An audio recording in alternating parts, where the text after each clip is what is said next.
Hello everyone, welcome to exam टेजी। आज की इस वीडियो में हम लोग बात करेंगे regarding development and labour studies के जेएनयू के लास्ट ईयर के 2022 के कट ऑफ के बारे में। तो बहुत सारे ऐसे स्टूडेंट थे जो बार बार कॉल करके पूछ रहे थे कि sir category wise cut off के बारे में पता नहीं है, तो एक बार डिटेल में थोड़ा सा बता दीजिए। तो आज की इस वीडियो में हम लोग इसी के बारे में बातें करेंगे। और जितने भी ऐसे स्टूडेंट हैं जिनके पास पास्ट पेपर्स नहीं हैं, तो आप लोग कॉल या मैसेज करके 8448878849 पे आप कॉल या मैसेज कर सकते हैं and will be sharing all the details कि वो पेपर आपको कैसे मिल सकता है। तो यहाँ जो हम लोग करेंगे बातें, यहाँ पे दो चीज़ आप देखिएगा, एक तो कट ऑफ मार्क्स है और एक कट ऑफ रैंक है। तो कट ऑफ रैंक बेसिकली होता है कि उस कैटेगरी में जो लास्ट कैंडिडेट जिनका एडमिशन हुआ है, जैसे आप यहाँ पे देखिएगा MA in development and labour studies का जो कोड है डीएलएसएम, तो इसी के बारे में बात करेंगे और इसका कट ऑफ जो है बहुत ही कम जाता है। तो जितने भी ऐसे स्टूडेंट हैं जो बाकी सब्जेक्ट में अप्लाई नहीं कर पा रहे हैं, तो इस सब्जेक्ट में आप अप्लाई कीजिए, इसका कट ऑफ लो जाता है, तो चांसेस हैं कि यहाँ पे आपका एडमिशन हो जाए। अब ये नहीं कि सभी बच्चों का एडमिशन हो जाएगा, तो जितने भी ऐसे स्टूडेंट हैं जो अमॉन्ग ऑल जो ज़्यादा मेहनत करके आएंगे उन्हीं का एडमिशन होगा।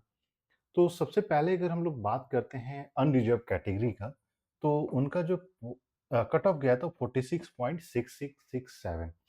अब ये जो है आप ये मत मान के चलिए कि ये 300 में आपका जो है 46.667 आ गया है।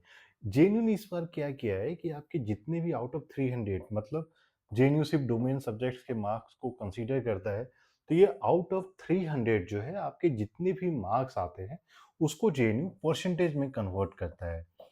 फॉर एग्जांपल कि आपने 150 लाया 300 में, तो 150 डिवाइडेड बाय 300 इंटू 100 करते हैं, तो ये आपका जो है, अगर आप कर लीजिएगा तो ये 50% होता है। तो जेएनयू इस तरीके से परसेंटेज में कन्वर्ट करके ही कट ऑफ निकालती है। तो अब क्योंकि कुछ लोगों के ये भी सोच रहे होंगे कि यार 46 300 में 46 मतलब कि बहुत ही कम मार्क्स है, तो मेरा आसानी से हो जाएगा, तो उतना भी आसान नहीं है। तो ये चीज मैंने पहले ही क्लियर कर दिया कि ये आपका परसेंटेज है। दूसरा आ जाता है कट ऑफ रैंक। तो बेसिकली जितने भी जो लास्ट कैंडिडेट का जो रैंक है जनरल कैटेगरी में, वो था 24। वहीं अगर शेड्यूल कास्ट की बात करते हैं तो कट ऑफ गया है 35 और लास्ट कैंडिडेट के रैंक का तो ये 8। तो बेसिकली ये आप मान के चल सकते हैं कि जितनी सीट्स होती है उसी के अनुसार से ये आपका बन जाता है।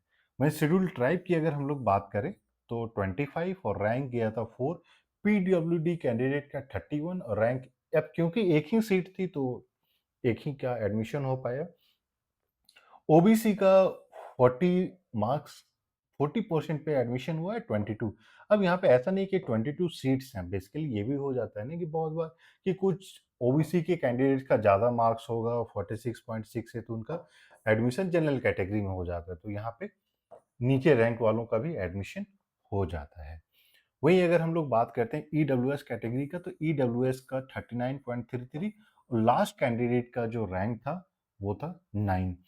तो आउट ऑफ 300 अगर आप मान लीजिए 140 तक भी एडमिशन मार्क्स स्कोर कर लेते हैं, तो चांसेस हैं कि आपके एडमिशन हो जाएगा। लेकिन कम से कम टारगेट करना है कि 150 से ज़्यादा ही हो, क्योंकि जेएनयू में जो आपको हॉस्टल मिलेगा वो आपके रैंक के अनुसार से ही मिलता है। अब जिन कैंडिडेट्स के अच्छे रैंक होंगे उनके जल्दी हॉस्टल मिल जाएगा, जिन कैंडिडेट्स का रैंक लो होगा उनका जो है हॉस्टल प्रोसेस में थोड़ा सा टाइम लग जाता है। तो इस चीज़ का भी आप लोग को ध्यान रखना है। बाकी क्वेश्चन पेपर या एग्जाम रिलेटेड कोई भी क्वेश्चन है, क्वेरी है, तो आप लोग कॉल या मैसेज करके पूछ सकते हैं, या फिर जो वीडियो के डिस्क्रिप्शन में कमेंट करके भी आप लोग पूछ सकते हैं। So thank you and we wish you all the best.